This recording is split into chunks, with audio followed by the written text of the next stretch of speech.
Orang Syiah itu susah ya. Hadisnya bukan dari sumber hadis kita. Kita ini tidak bisa sama dengan mereka. Kenapa sumber hukumnya berbeda? Pertama, kalau Al-Quran, mereka meyakini Al-Quran itu tidak lengkap. Kalaupun Qurannya sama, tafsirannya pun juga berbeda. Kemudian hadis-hadis, kalau kita Sahih Bukhari, Sahih Muslim, dan yang lain-lain. Sumber hadis kita cuma Muhammad SAW baru dikatakan hadis. Adapun mereka, perkataan imam mereka katakan juga hadis. Kenapa? Karena mereka meyakini imam mereka itu maksum. Dan konsekuensi dari maksum, semua perkataannya benar. Makanya kalau kita buka buku hadis-hadis mereka, contohnya Al-Kafi, isinya berkata Abu Abdullah, Ja'far As-Sadiq, berkata fulan, imam ini, imam, dianggap hadis oleh mereka.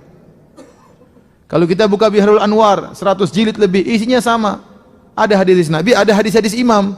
Nah, hadis-hadis imam itu dianggap juga sebagai apa? Hadis. Kalau kita orang Islam yang maksum cuma siapa? Nabi SAW.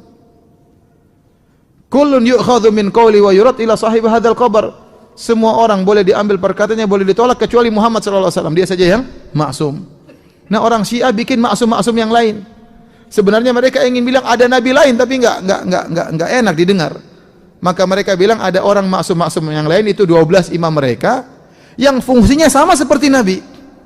Sama-sama perkataannya merupakan apa? Hadis. Nah, kalau sumber hukum kita beda, gimana kita mau nyambung? Saya pernah dialog sama orang Syiah, saya bilang begitu. Gimana kita mau nyambung? Ini perkara besar.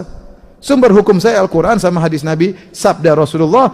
Ente sumbernya sabda imam-imam 12 orang. Imam ke-12 masih sembunyi di Sirdab, tidak boleh keluar-keluar ya. Nanti kalau keluar ada hadis baru lagi itu.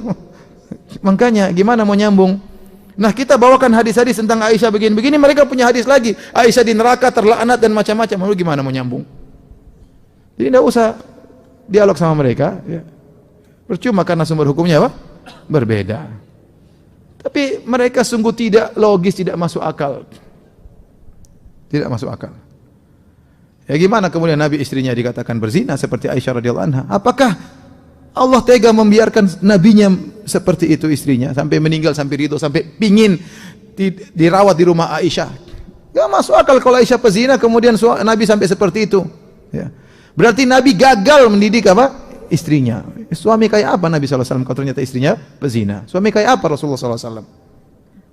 Kalau kemudian sahabat-sahabatnya Abu Bakar, Umar, Utsman semuanya kafir, guru macam apa Rasulullah SAW? Jadi sebenarnya mereka tuh mencela Nabi SAW. Mereka mencela para sahabat berarti Nabi enggak beres mendidik murid-muridnya. Mereka mencela istri-istri Nabi berarti Nabi tidak beres jadi suami, tidak bisa dididik apa? Istrinya. Tidak mungkin wanita pezina Allah turunkan ayat dalam surat An-Nur membela Aisyah radhiyallahu taala anha. Tidak mungkin. Sekitar 15 ayat Allah turunkan ayat membela Aisyah radhiyallahu taala anha.